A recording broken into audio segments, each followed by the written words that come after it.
días. Vamos a hacer la teoría de los aranceles hoy.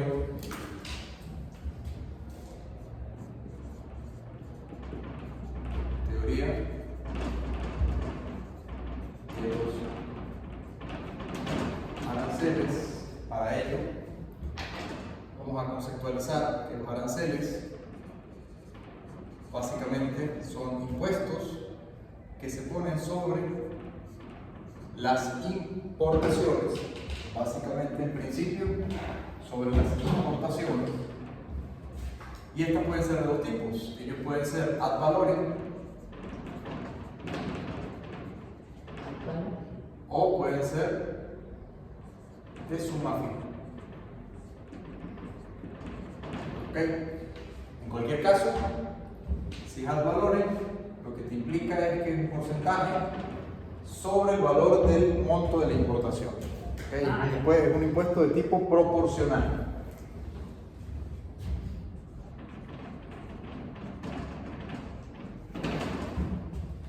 Por lo tanto, es progresivo.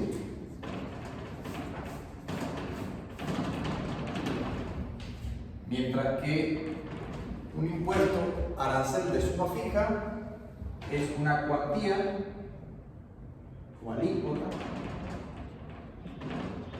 fija y por lo tanto es regresivo. Es decir, en la medida que aumenta el valor de la importación, cuando el impuesto es un porcentaje ad valorem, que quiere decir que sobre el valor de la importación, se incrementa a medida que aumenta el valor de la importación. Mientras que el de suma fija, por ser un valor fijo, a medida que aumenta la cantidad o el volumen de la importación, entonces el impuesto se hace regresivo, es decir, proporcionalmente va cayendo en la medida que la importación aumenta. ¿Ok?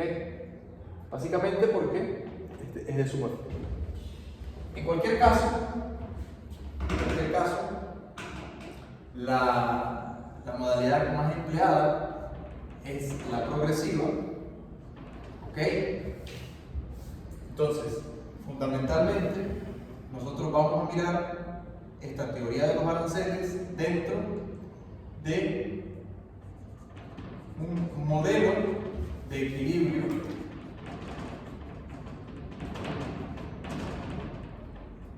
parcial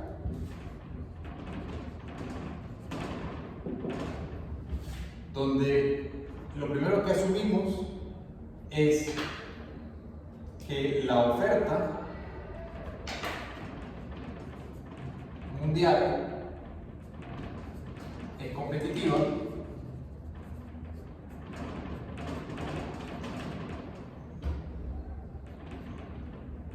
estamos hablando del caso para un país pequeño,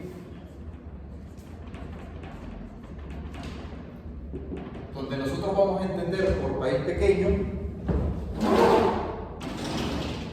el hecho de que no influye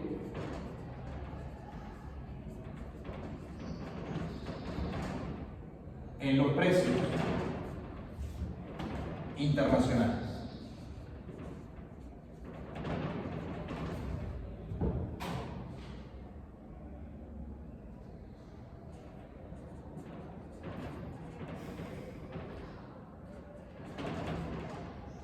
No influye en los precios de los mercados internacionales, porque es un país pequeño.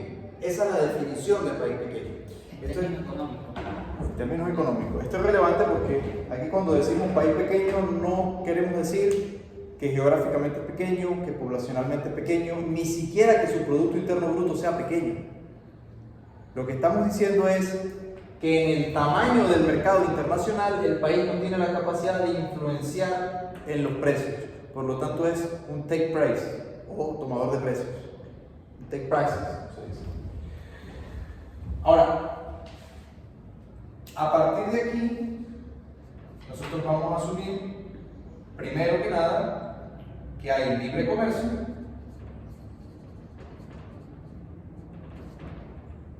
¿verdad? Para posteriormente aplicar un arancel.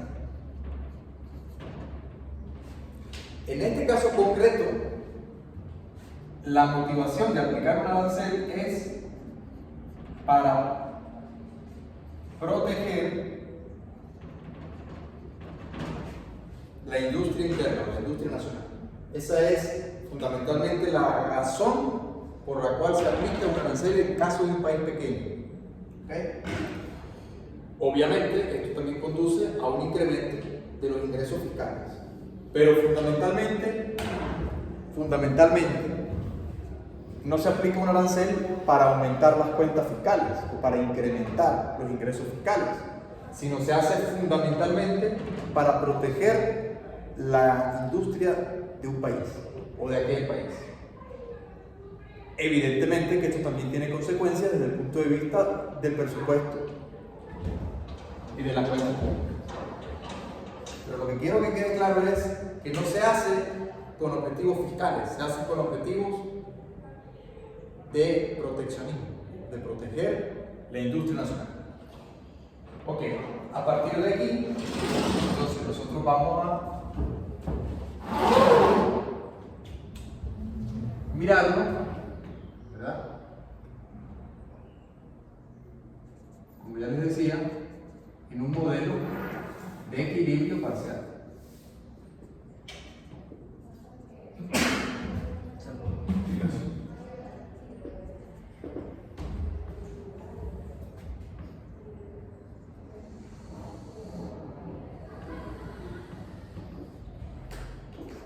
En un modelo de equilibrio parcial, nosotros vamos a tener cantidades y precios. Nosotros vamos a tener también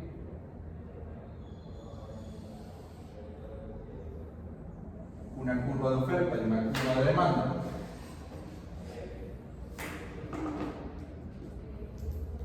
Para el bien X, para el bien en cuestión, donde este punto de aquí, un punto A, es la situación de equilibrio de la economía cuando está en autarquía. ¿Okay? Básicamente, en este punto está funcionando el mercado interno solamente. Todavía no se ha incorporado al mercado internacional. De manera tal de que nosotros vamos a tener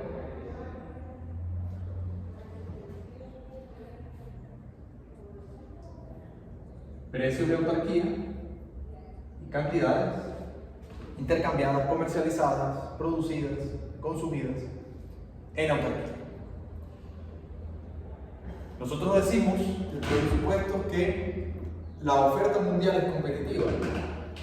Si la oferta mundial es competitiva, entonces, cuando la economía se abra al comercio internacional, va a poder acceder a un mercado que le ofrece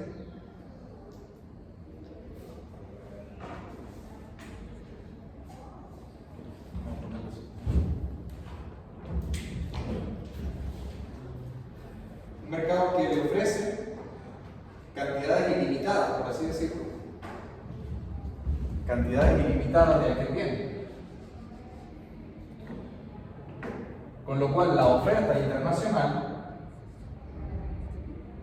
de X es perfectamente elástica. Luego, por tanto, este precio que tenemos por acá es el precio internacional o el precio de importación, ¿verdad? De lo cual nosotros vamos a observar que para este precio muy pocas empresas dentro del país consiguen producir, pero muchos consumidores consiguen acceder. Entonces, digamos, esta cantidad de aquí es la cantidad con comercio o libre comercio de consumo, y esta cantidad de aquí es la cantidad producida internamente en situación de libre comercio. Naturalmente se genera ¿Un exceso de qué?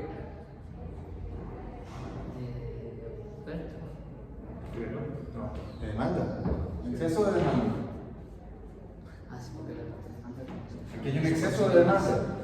Sí, porque el precio. Claro, porque lo que produce no. La cantidad que se pretende consumir a este nuevo precio es mucho mayor que la ofrecida por el propio país. Luego, este exceso de demanda, ¿cómo se cubre? Con importación. Con importación. Exactamente, con importación. ¿Ok? Entonces, evidentemente ustedes aquí se dan cuenta de que la situación de libre comercio, como ya lo habíamos adelantado previamente, en los modelos que hemos venido viendo de ventajas comparativas, básicamente aquel sector que es menos competitivo, que tiene menos ventajas, sufre las consecuencias en términos de la oferta interna de ver imposibilitado seguir produciendo, seguir trabajando o seguir a este nuevo precio internacional, que básicamente fuera del país es mucho más competitivo. De manera tal de que en libre comercio la cantidad ofrecida internamente reduce drásticamente. Esto podría, y de hecho en la práctica, en la vida real, conlleva a discusiones o huelgas o básicamente reclamos por parte de la industria interna de aquel sector, mejor dicho, de las empresas de aquella industria, para que el Estado actúe. Y entonces, ¿de qué forma el Estado puede actuar para protegerlas de esta nueva dinámica económica? ¿Okay? Dense cuenta ustedes que a este nuevo precio mucho más bajo son muy pocas empresas las que logran sobrevivir o las que logran competir. ¿Ok? Evidentemente que ya nosotros hemos visto que en una situación ideal de libre comercio y con flexibilidad total de los mercados, los recursos de la economía entonces deberían dirigirse o redirigirse hacia aquel sector más productivo de la economía. Pero en la práctica, digamos, ocurren fricciones. Una vez que son dadas las fricciones, entonces ese reclamo por parte de las empresas perjudicadas, entonces dense en cuenta ustedes, solicitan, promulgan leyes, eligen políticos para que lleven a cabo políticas de aranceles. Entonces básicamente, vamos a poner otro volumen.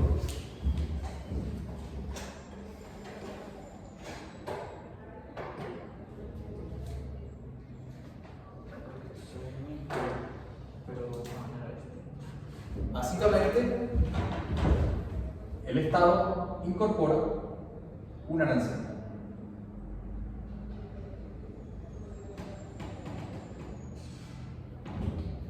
Donde ahora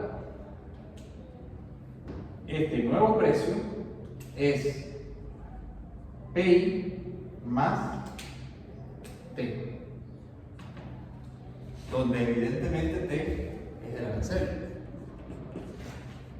En cualquier caso, como les decía al principio, bien sea ad valorem o de suma fija, es una adición al precio internacional.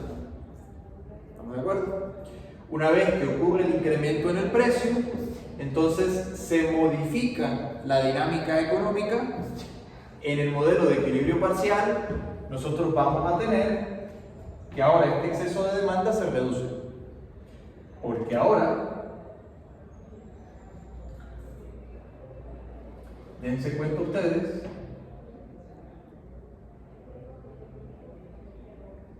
que ahora la cantidad producida con impuestos,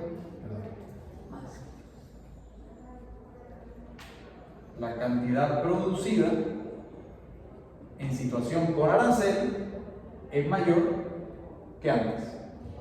Y alternativamente, como no es lógico pensarlo, por supuesto, ahora la cantidad consumida es menor con situación de arancel. Es decir, este exceso de demanda se reduce. Es decir, la importación pasa de esta diferencia a solo esta diferencia. ¿Ok?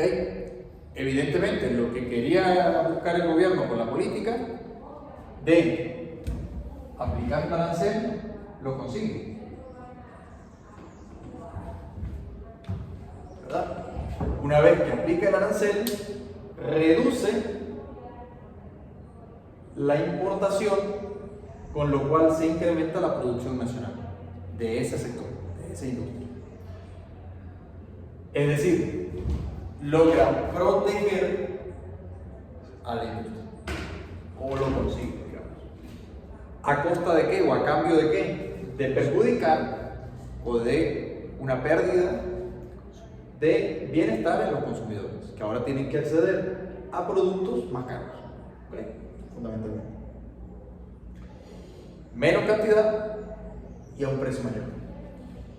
Ahora bien, digamos, hasta acá es el funcionamiento o la dinámica que tiene que ver con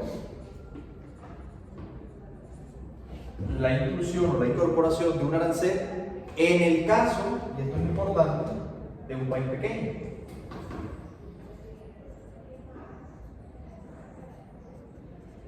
La próxima clase vamos a ver cuando se trate de un país grande, y nosotros vamos a ver que el modelo cambia.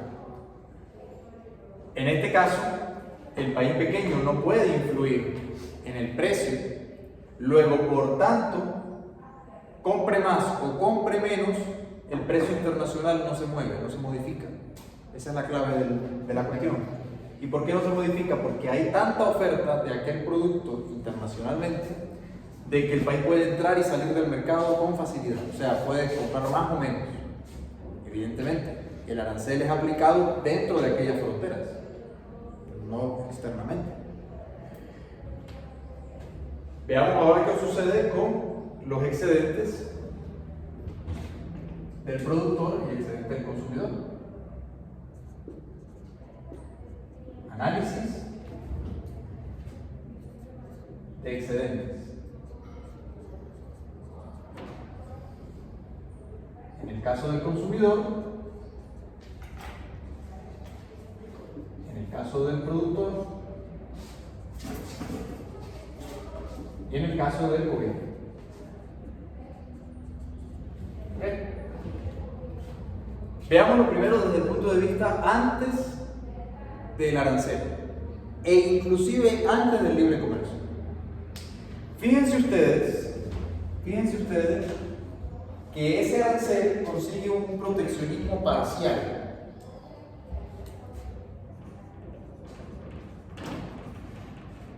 Porque si buscara o se fuera a un lugar de proteccionismo total, sería una situación donde retornaría al mercado. Es decir, sería una situación donde el arancel, este impuesto, tendría que ser del 100%. O sea, básicamente cerrar la economía. Dense cuenta aquí, porcentaje de arancel en situación de libre comercio, 0. Porcentaje del arancel en situación de autarquía, 100%. Luego, en el medio de los dos extremos tiene que haber algo que es la política de arancel, 15, 20, 25, 30, 50%. Es decir, teóricamente, el 100% es volver a la autarquía.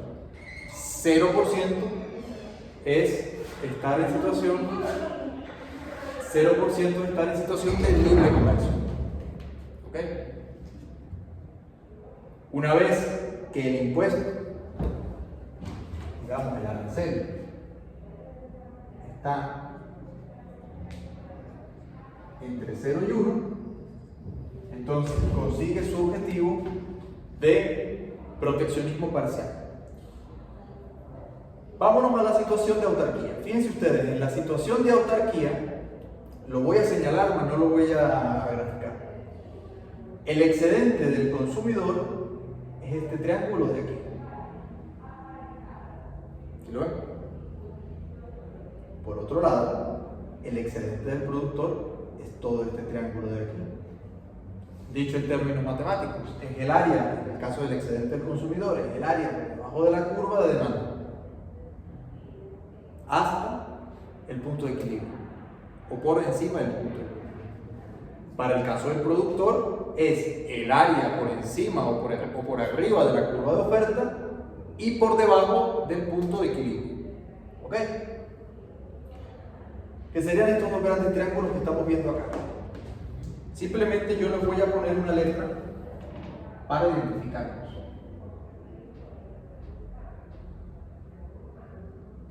Lo que pasa es que luego se van a sobreponer o superponer otros triángulos y no quiero que se confundan. Ahora ampliémoslo hasta la situación de libre comercio. En situación de libre comercio, fíjense cómo el precio cae drásticamente. Luego, por tanto, el excedente del consumidor se incrementa. Lo voy a hacer en negro para la situación de libre comercio y en rojo para la situación de arancel. En situación de libre comercio, básicamente todo este triángulo de aquí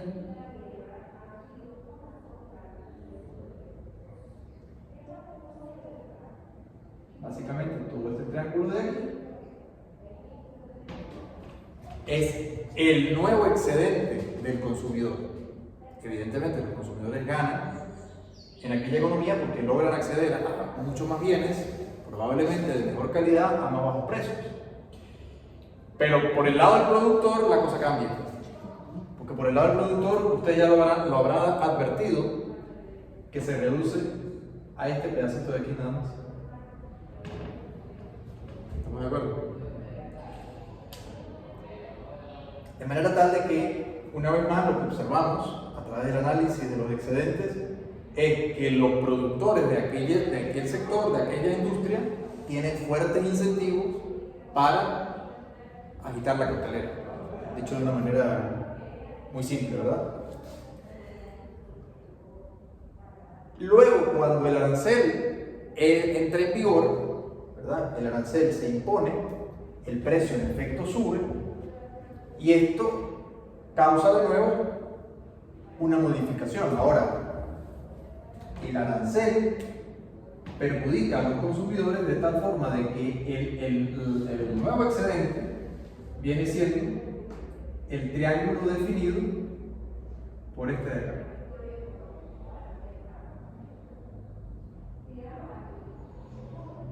¿Verdad? Es decir, se pierde toda esta área. Los consumidores la pierden, toda esta área. Por otro lado, los productores han aumentado su excedente desde aquí hasta aquí. Entonces, el nuevo excedente del productor es todo este triángulo de aquí. Mientras que el del consumidor ha reducido hasta aquí. ¿Estamos de acuerdo? Economía internacional es microeconomía 3, en realidad. Sí, por eso que yo me había... ¿No te acuerdas de los impuestos Sí, al productor y al consumidor? En realidad es microeconomía 3, economía internacional. Porque en microeconomía ustedes ven familias, consumo, empresas, ¿verdad?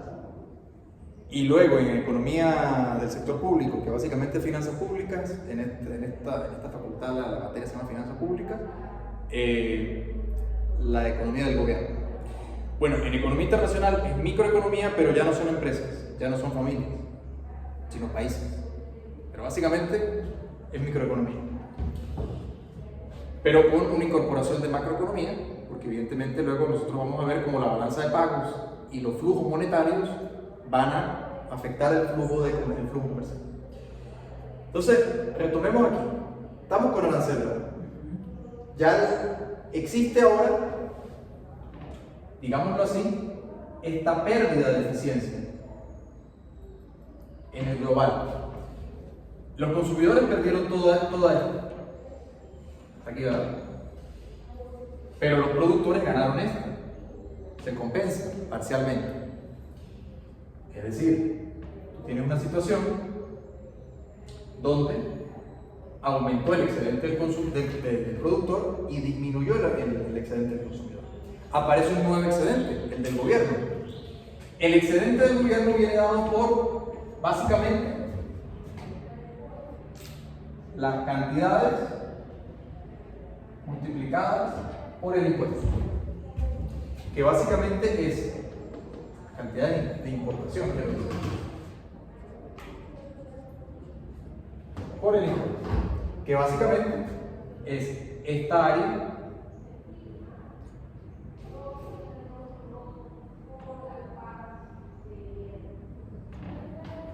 ¿estamos de acuerdo? Ahí en el libro ustedes van a ver que a cada pequeña área le ponen una letra y luego la van sumando. Ustedes lo pueden estudiar del libro. Aquí yo se lo estoy mostrando más gráficamente. Este rectángulo de aquí es el área que corresponde al exceso, o al excedente, mejor dicho, del gobierno. Con lo cual, quedan dos pequeñas áreas, que son estas de aquí. Quedan dos pequeñas áreas, que son estos dos triángulos de pérdida de eficiencia irrecuperable. Es decir, ciertamente, una vez que se aplica un arancel, hay un reordenamiento de la dinámica de la economía que hace que los consumidores reduzcan su satisfacción o excedente del consumidor, los productores incrementen su excedente o su estado de bienestar, el gobierno ahora toma una porción que el libre comercio evidentemente no tomaba, pero sigue quedando un residuo que es una pérdida irrecuperable de eficiencia, básicamente porque son cantidades que dejaron de existir en la economía, que es la diferencia entre la cantidad que se importaba antes, correcto, que no se producía internamente, y la cantidad que se importaba antes, que se consumía antes, en relación a la que se puede consumir ahora a precios mayores, una vez que el arancel entra en vigor. ¿Hasta aquí alguna pregunta? ¿Se entiende el modelo de equilibrio parcial? Caso país pequeño. Estamos estudiando la teoría del arancel, caso país pequeño, en un modelo de equilibrio parcial. ¿Ok? Ahora nosotros vamos a incorporar el análisis, lo vamos a llevar de un modelo de equilibrio parcial, lo vamos a llevar a un modelo de equilibrio general.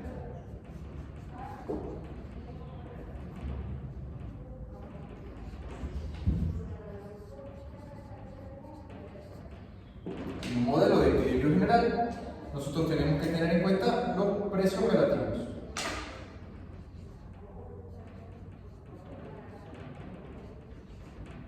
¿Ok? Tenemos que tener en cuenta los precios relativos y tenemos que tener en cuenta, o vamos a ver, que no solamente se modifican las importaciones, ¿verdad? Que sería lo que viene por este lado.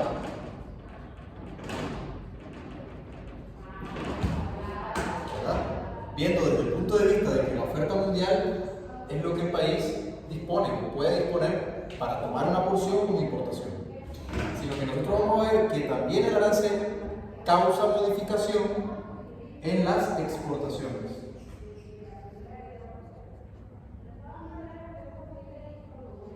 ¿Ok? Que de momento el modelo de equilibrio parcial lo ha dejado de lado.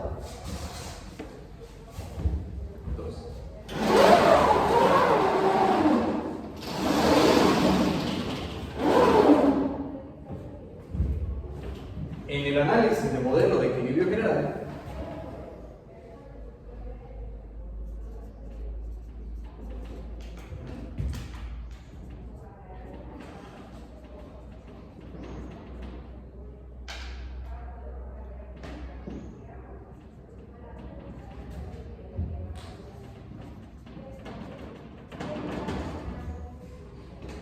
de nuevo, caso para país pequeño.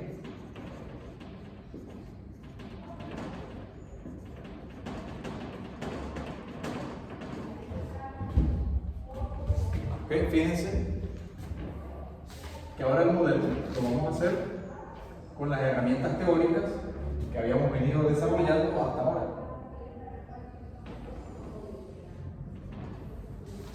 ¿Okay? Por un lado vamos a tener las cantidades del bien X, por otro lado vamos a tener las cantidades del bien Y. Nosotros vamos a partir de una situación en la cual el país pequeño tiene un sesgo en la producción hacia la producción o exportación del bien X. Digamos, tiene ventaja comparativa en el bien X. De manera tal de que nosotros diseñamos la frontera de posibilidad de producción con el sentido de incorporar o de llevar en cuenta que tiene un sesgo hacia el bien X. De manera tal de que si nosotros graficamos los precios de intercambio internacionales, vendría siendo una recta por aquí,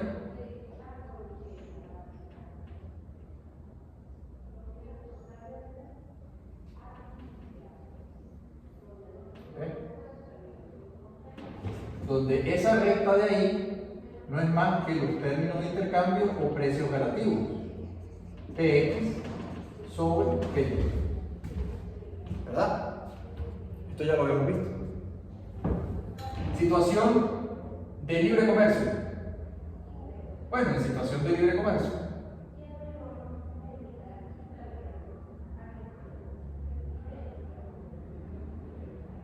este gráfico va a quedar un poquito cargado de líneas, pero yo voy a intentar explicar lo importante del gráfico.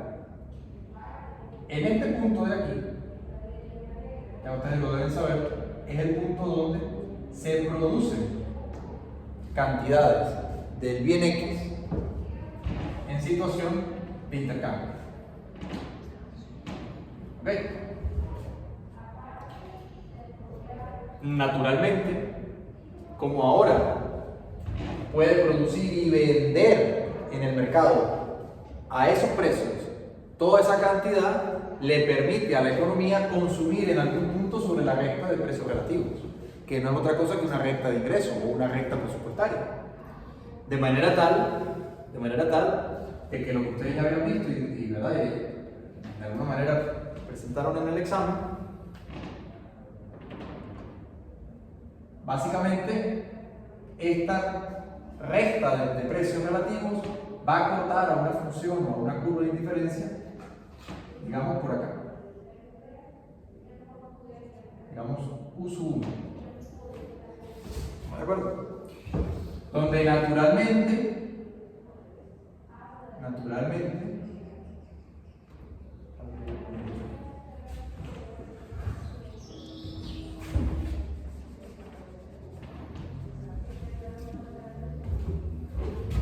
nosotros hemos visto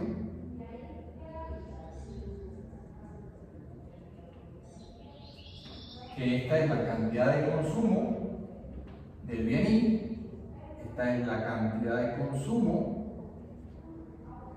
del bien Y, perdón, del bien X y del bien Y esta es la cantidad producida en libre comercio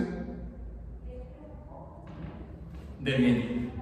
Naturalmente, ya nosotros veíamos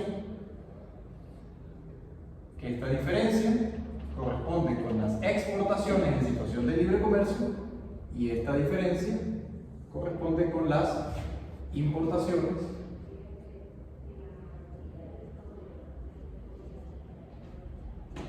en situación de libre comercio. ¿Ok? Fíjense, es importante notar algo acá, ¿no? Aprovechando un comentario que quizá era una duda que ustedes tenían. Sobre el gráfico hay infinidad de curvas de indiferencia. Fíjense ustedes que por aquí también pasa una curva de indiferencia. No lo voy a graficar, porque va a quedar demasiado cargado el gráfico.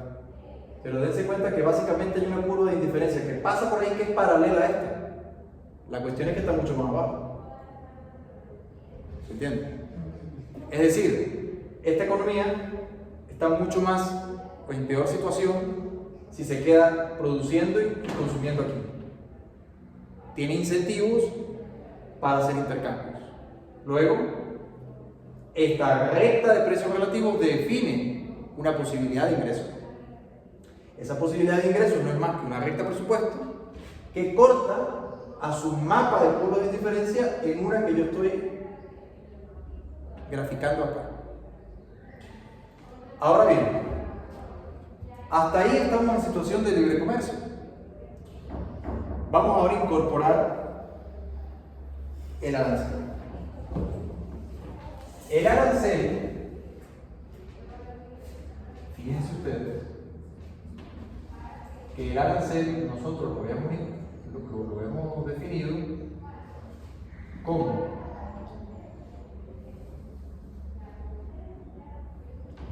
mejor dicho, vamos a hacerlo así.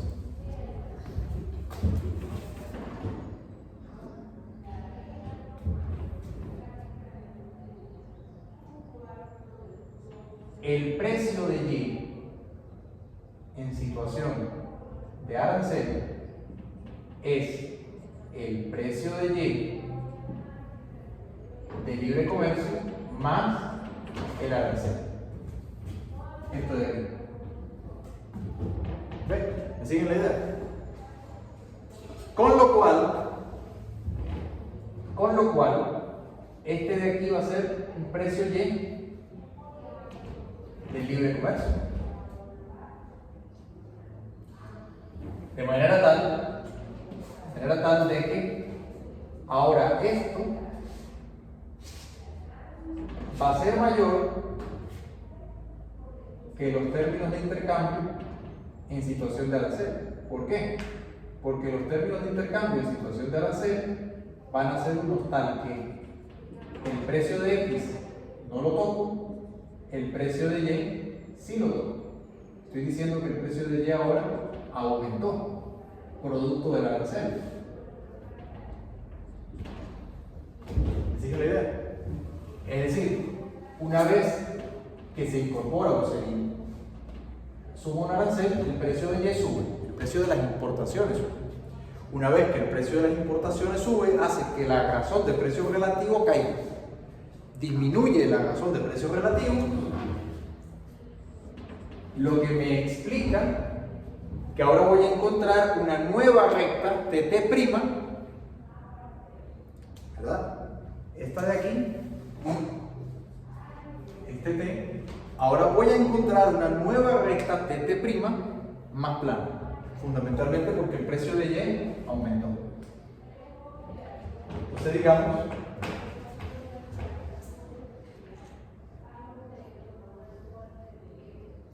vamos a suponer que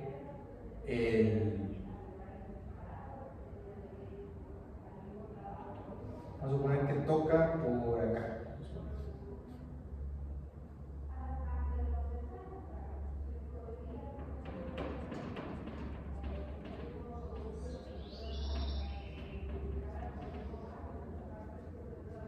¿Ok? Donde esta recta de aquí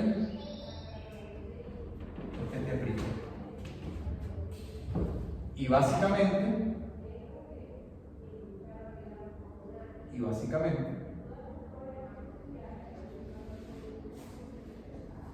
voy a encontrar un nuevo punto de producción,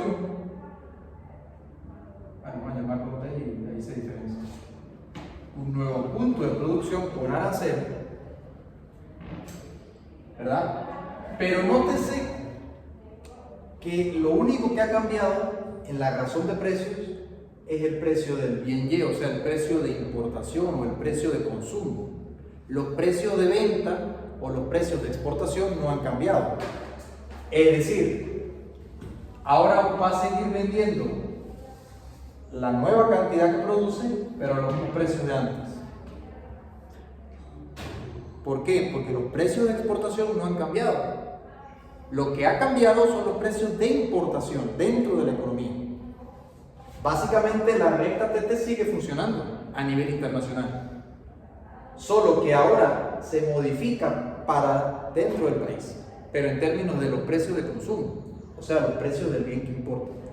En el caso del precio del bien que exporta, sigue siendo PX. De manera tal de que lo que nosotros vamos a hacer gráficamente es trasladar paralelamente la recta TT hasta que se encuentre con este punto. O sea, vamos a tratar de hacerlo.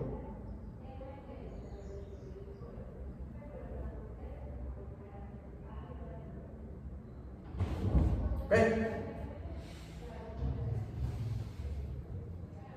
Es decir, la economía sigue vendiendo a los mismos precios de antes, pero una cantidad menor. Ya no produce esta cantidad, con lo cual ya no exporta esta cantidad. Ahora solo exporta esta cantidad. Digamos, exportaciones primas. ¿Estamos de acuerdo? Pero también nosotros tenemos que ver ahora qué ocurre con las importaciones. El caso de las importaciones sí importa a un precio más alto. Luego, lo que nosotros hacemos es trasladar la función o la curva o la recta, mejor dicho, de T' hasta el punto de intersección de los precios relativos internacionales con la cantidad que consume del bien que exporta. O sea, básicamente hasta acá.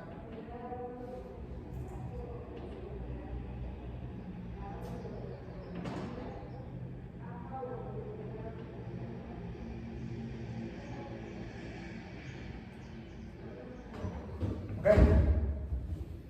De manera tal de que por ese punto va a encontrar una nueva curva de indiferencia.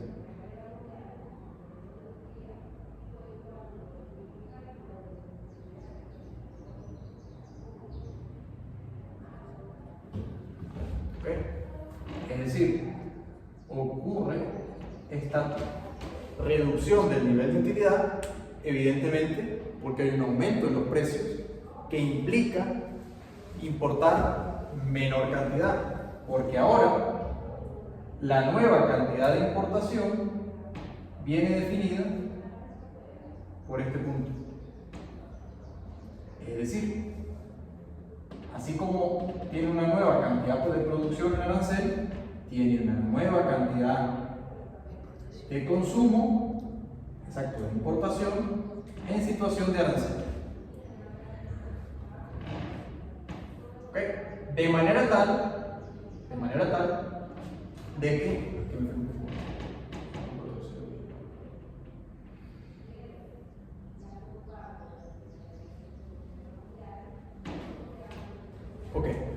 de manera tal de que también se reducen las importaciones. Es decir, ahora las importaciones se reducen solo a esta cantidad.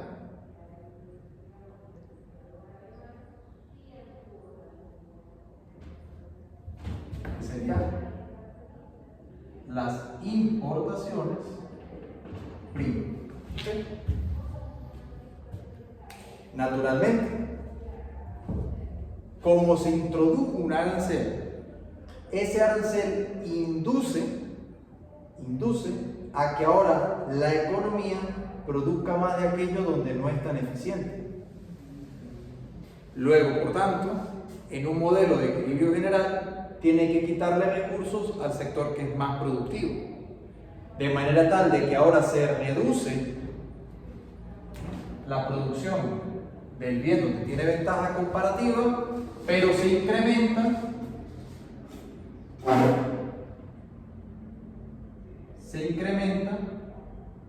¿ok? Digamos, lo voy a poner aquí pequeñito,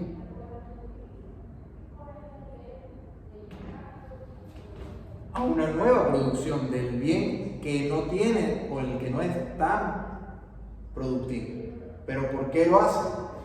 Fundamentalmente porque se introdujo el arancel. Es decir, este aumento de producción del bien en cuestión, digamos, vamos a poner Y, para que no se confunda. Para relacionar un modelo con otro.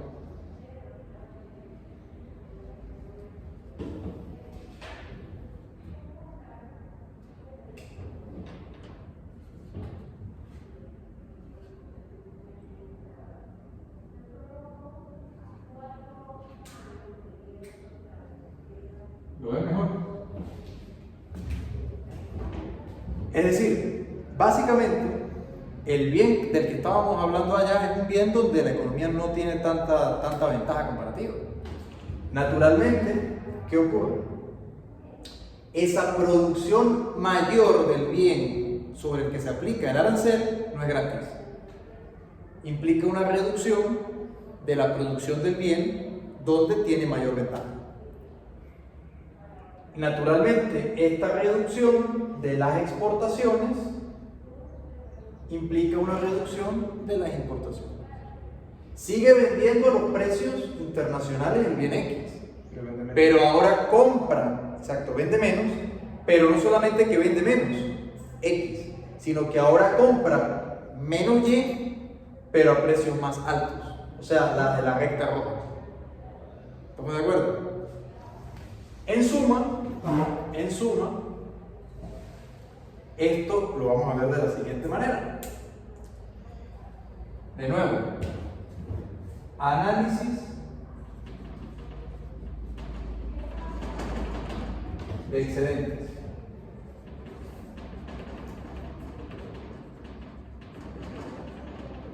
Y en este caso, vamos a tener un triángulo de libre comercio. Si lo quieren, también lo pueden ver como área de libre comercio. Esa área de libre comercio en contraposición a un triángulo o área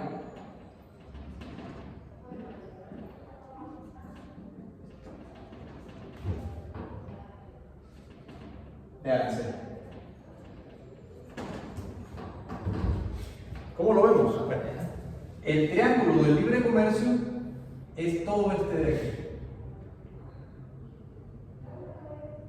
Todo este de aquí.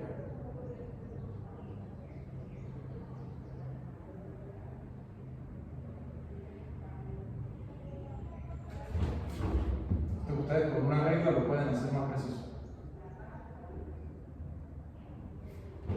¿Ok? Todo este de acá. Y digamos sería este.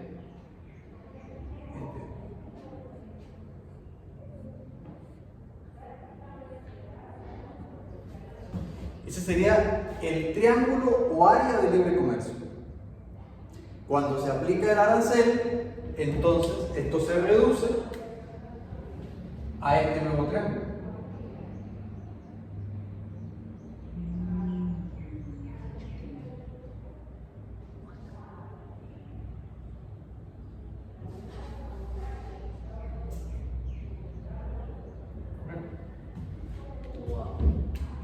Sería el triangulito pequeño que acabo de representar, el del arancel, y en negro el triángulo para la situación de libre comercio.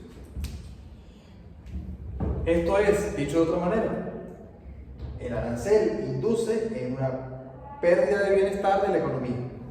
En primer término, reduce el nivel de satisfacción de los consumidores por parte de la demanda, pero luego también afecta la producción de aquellos sectores más productivos o en los cuales tiene más competitividad la economía.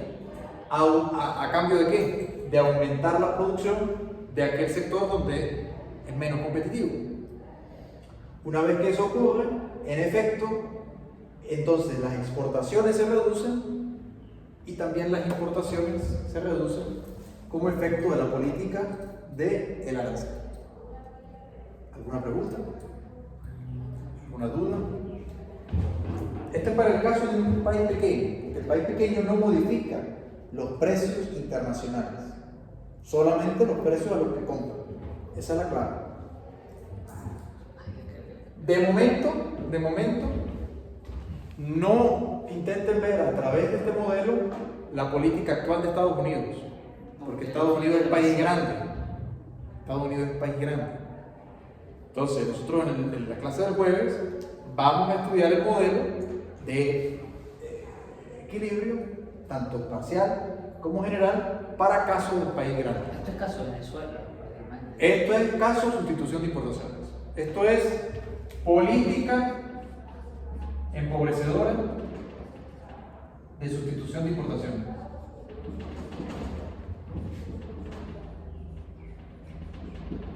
Ustedes dirán, bueno, pero ¿por qué si se sabe esto que no se descubrió ni este año, ni hace 5 años, ni siquiera hace 20 años?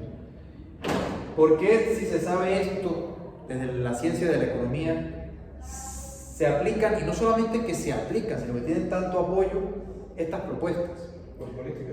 Porque básicamente la economía es una ciencia heterogénea que tiene una ortodoxia y tiene digamos, corrientes alternativas. Y básicamente la ortodoxia, que no es otra cosa que la economía neoclásica, basada en el marginalismo, la metodología o el individualismo metodológico y los conceptos de la escuela austríaca de economía, y luego llevados de alguna u otra manera a la economía neoclásica bajo el enfoque de Cambridge con Marshall y bajo el enfoque de Chicago posteriormente con señores como Friedman y Lucas, pues también hay otra gente dentro de la misma rama de la ciencia económica más pegados a la economía política, donde fundamentalmente a través de una serie de artilugios teóricos defienden estas posturas cuando ya está determinado y demostrado los efectos de la política. ¿Quién gana cuando hay libre comercio? El país pequeño. El país pequeño gana más que el país grande. Y si no, pregúntenle ustedes a cualquier colombiano que no esté contaminado ideológicamente. ¿Cómo han vivido después del ALCA y previo al ALCA y ahora en el último año que se han distanciado del ALCA porque evidentemente Estados Unidos ha cambiado la política? No sé si ustedes han tenido la oportunidad, pero las personas que hemos tenido la oportunidad de ir a Colombia e incluso vivir en Colombia, evidentemente las ventajas del libre comercio son innegables. Está demostrado teóricamente, pero es porque luego se observa en la práctica. Evidentemente el país grande no gana tanto como el país pequeño en situación de libre comercio, pero también gana. ¿Ok? Pero también gana. El caso del país grande lo vamos a ver el día jueves. Les pongo el ejemplo de Colombia porque es cercano a nosotros. Fíjense ustedes, caso contrario a Venezuela, que Venezuela es un país que fundamentalmente desde hace unos 40 años ha estado más o menos, digo más o menos porque en algunos periodos más, en algunos periodos menos, cerrado parcialmente al comercio internacional. Venezuela no firmó los tratados de libre comercio con Estados Unidos en los años 90 o principios de los años 2000. Y bueno, evidentemente ustedes podemos hacer aquí, como se dice, una disertación de todo lo que eso ha tenido en términos de consecuencias y efectos para la economía venezolana. Por supuesto que sí, hay trabajo al respecto. Pero de momento, teóricamente nosotros tenemos claridad de ver qué ocurre en situación de libre comercio contra situación de arancel en caso del país pequeño. ¿Alguna pregunta, comentario? Pero así no fue como empezó Corea, sustitución de importaciones, después exportaciones y sí como que logró funcionar. No, de hecho funcionó cuando se abrieron a libre comercio. No, pero por eso que primero desarrollaron un sector interno para exportar. Sí, pero eso tiene unos bemoles. ¿Por qué? Porque si tú cierras la economía para desarrollar la industria, ¿verdad? Pero tú tienes tipo de cambio fijo, por eso hace falta ver la parte macro. Tienes tipo de cambio fijo y lo mantienes durante mucho tiempo, la paridad del tipo de cambio fijo, aprecias mucho la moneda. Cuando aprecias mucho la moneda interna, todos los incentivos de la economía se ponen del lado de la importación. Entonces es contradictorio hacer una política arancelaria de sustitución de importaciones, mientras que por el lado monetario estás apreciando la moneda que justamente te da los incentivos para importar. Entonces la economía y la sociedad, como no puede ser de otra forma, entra en conflicto. Porque tú le estás diciendo, es como que básicamente tú le digas a una persona que acelere y frene al mismo tiempo un vehículo. Acelere y frene al mismo tiempo. Es imposible. Y evidentemente va a crear un problema. El problema que va a crear es que las leyes de la física van a cobrar o van a entrar en este caso, las leyes de la economía entran en operación. ¿Por qué? Porque básicamente tú le estás diciendo a la gente, mira, importarte sale caro, yo estoy poniendo aranceles. Pero al mismo tiempo tengo una política monetaria y cambiaria que aprecia la moneda interna. Esto supuestamente para que salgan más barata la importación de bienes de capital, que es la que se supone que va a alimentar a la industria que se supone que quiere desarrollar. Pero claro, no hay que tener dos dedos de frente para darse cuenta que así como sale más barato bienes de capital, también sale más barato el producto final. Entonces, ¿qué incentivo tiene la industria que tú le estás intentando proteger si le estás poniendo una moneda extremadamente cara que hace que las cosas importadas sean más baratas? Y entonces ahí entra la economía en conflicto. ¿Qué solución o qué coherencia debería tener la política comercial con la política monetaria cambiaria? Tipo de cambio libre, competitividad plena. Vamos a ver si de verdad somos buenos. Eso cambia el juego, lo cambia drásticamente, porque tú pasas de tener un sector parasitario, empresarial parasitario, a un sector empresarial competitivo, donde el que no puede competir quiebra. Y las quiebras son parte de la economía. Del otro lado no, del otro lado tú lo que tienes es un modelo donde tú subsidias el tipo de cambio, básicamente a costilla o a costa de tener un sector productor o productivo ineficiente. Es decir, la economía en esa dinámica va a una desacumulación de capital. Caso Venezuela y otros países de América Latina. Asia, ciertamente, se cerró primero para aumentar esta cantidad de producción de aquello que no era eficiente. Claro, pero acompañado de una política monetaria de tipo de cambio flexible, con libre movilidad y libre convertibilidad de la moneda. Es decir, sin protección y sin subsidio a la moneda. Eso evidentemente, aquellas empresas que no eran competitivas fueron saliendo del mercado. Yo les recomiendo que ustedes se lean un libro de un señor que se llama, no recuerdo el nombre, pero básicamente es Dae Wu. ¿Cómo? Dae Wu. Ustedes deben saber o conocer una empresa que se llama Dae Wu. Ah, da igual. Pero Dae Wu, que nosotros la conocemos como Daewoo, pero en coreano es Daewoo. Este señor escribe un libro donde él relata cómo fue el comienzo del capitalismo industrial en Corea del Sur en los años 60. Y él relata cómo era un país pobre, y en efecto, al principio hubo mucha competitividad y las quiebras estaban a la orden del día, porque aquel sector donde la economía no era eficiente. Era como productor de carros. Claro. Ya hoy en día, Televisores. a finales de los 80 se convirtieron en un concesionario de carros. Nunca lo había escuchado. Pero ellos comenzaron con radios y fueron evolucionando. Pero váyanse ustedes a ver Corea, si Corea del Sur es un país dentro de esa escala gradual de 0 y 100, si está más cercana al 100 o más cercana al 0. Los invito a que vean eso. Yo tengo un trabajo donde básicamente yo el grado de apertura lo tengo medido desde el año 58 hasta el 2014, 2015. Debería actualizarlo ya, pero ese fue un trabajo que yo hice ya hace 5 años, ¿no? Okay, hace 7 años. Pero ahí ustedes tienen la media interanual de grado de apertura, que básicamente grado de apertura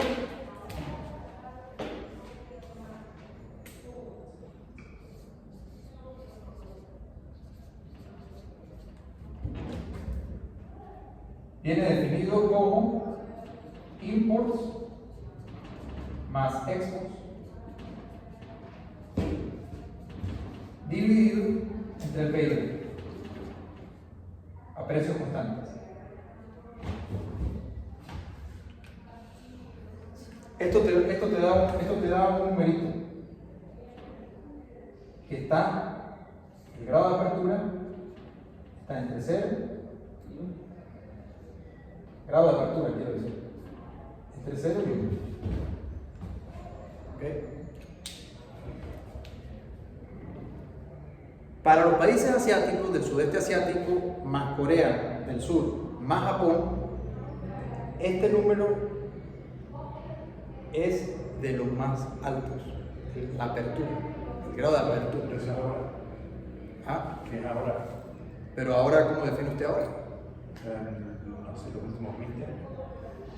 30 años, no sé. Le estoy diciendo, yo tengo mediciones desde el año 58 hasta el 2015. Si ustedes quieren tener un argumento, váyanse a los datos y no hablen por lo que han escuchado o han leído de comentarios interesados, porque la economía es una ciencia que sufre mucho de esto. Eso fue lo que leímos en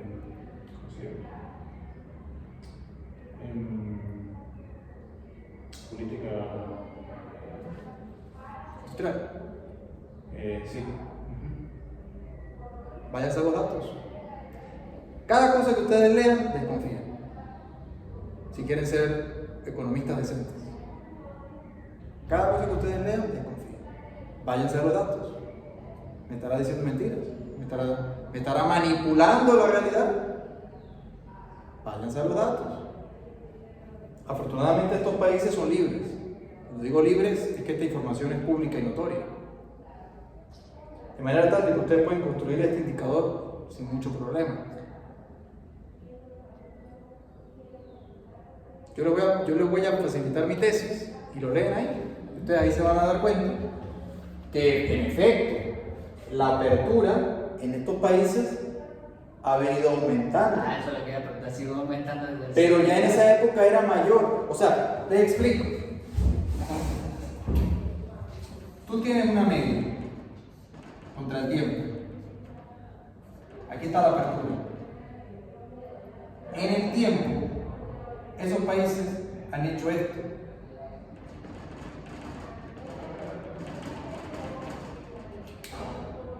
América Latina, Brasil a la cabeza, han hecho esto.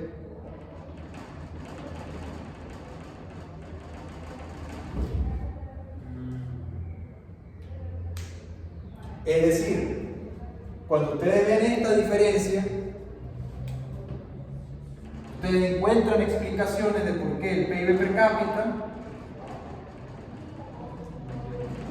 es coño mayor.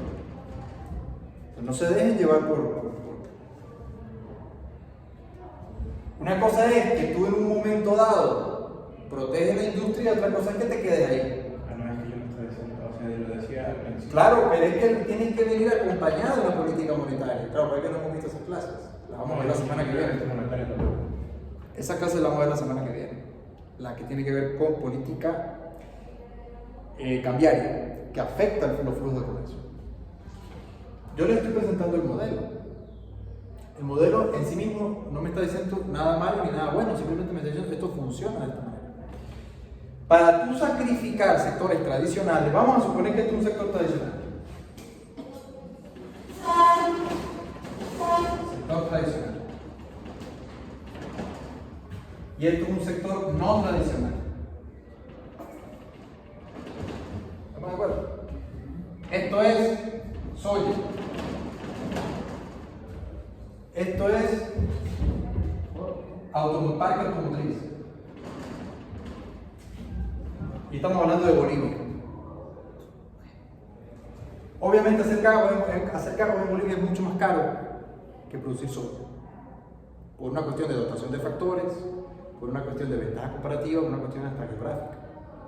Perfecto. Bolivia toma la decisión de cerrar su economía parcialmente. O sea, pasar de exportar esta cantidad de soya a exportar esta cantidad de soya. Para potenciar, en principio, digamos, el sector ensamblador y poder trasladarse de este nivel a este nivel. Vale, perfecto. Eso no implica de que tiene por qué quedarse eternamente ahí. ¿Por qué? Porque si se queda eternamente ahí y resulta que nunca logra desarrollar satisfactoriamente este sector, habrá perdido lo que muchos de la CEPAL llaman la década perdida. ¿En qué se basa la década perdida? Se basa en haber perdido el tiempo. Eso es como vuelvo y repito, el que era bueno, yo le saludé en estos días. Usted es bueno para jugar fútbol y se pone a estudiar economía. Bueno, los 5 años que usted pierde estudiando economía son 5 años que jamás va a poder recuperar de ingresos cuantiosos jugando al fútbol. ¿Estamos de acuerdo en eso? Usted me podrá decir, no, pero es que la carrera profesional de futbolista tiene muchos riesgos. Y bueno, al final, ¿quién le garantiza que tal? Vale, perfecto. Pero lo que está claro es que el costo de oportunidad fue alto, siendo que usted era bueno para el fútbol. Ahora, si usted es malo jugando fútbol, evidentemente que esa no es su ventaja comparativa. Su ventaja comparativa será otra. ¿Sí me explico? Entonces, digamos, esta persona, si lo vemos desde un punto de vista muy simple, esta persona deja de dedicarle tiempo a una cosa en la que es bueno, para dedicarle algo en lo que no se sabe si lo será o no. El riesgo es tomado, perfecto, es tomado. Pero eso no implica de que durante el tiempo va a permanecer anclado en esa situación. Porque yo ya les he explicado a ustedes que la economía tiene una lógica de acumulación de capital donde básicamente las importaciones de bienes de capital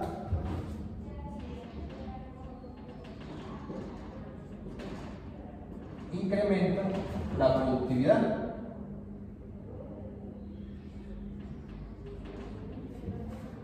Una vez que se importa más capital, aumenta la productividad marginal del trabajo. Y si aumenta la productividad marginal del trabajo, eso hace que se incrementen los salarios. Y si se incrementan los salarios, se incrementa la demanda en la economía. Y si se incrementa la demanda, aumenta el PIB per cápita.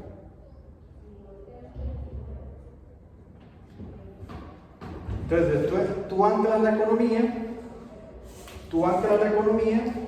o la condenas a importar menos capital.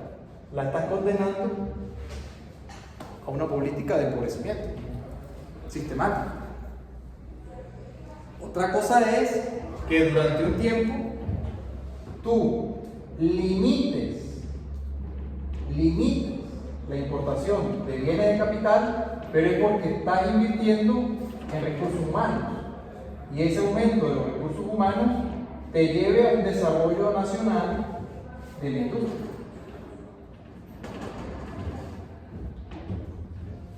Pero si tú en una economía reduces o bajas la importación de bienes de capital y luego también atacas las universidades y el desarrollo tecnológico, o sea, adiós PIB, chao. Venezuela. No lo quiero decir, pero ustedes... Entonces, esas son las cosas que ustedes tienen que, digamos, tener en cuenta cuando están leyendo aquí, cuando están leyendo allá, cuando están estudiando un modelo u otro. ¿Estamos de acuerdo? Entonces, el día jueves vemos caso País Grande, que va a ser interesante porque, digamos, vamos a dilucidar algunas cuestiones de la política comercial actual de Estados Unidos, que como es país grande sí afecta los precios internacionales y el flujo de comercio mundial. Por eso que tiene palabra de negociación.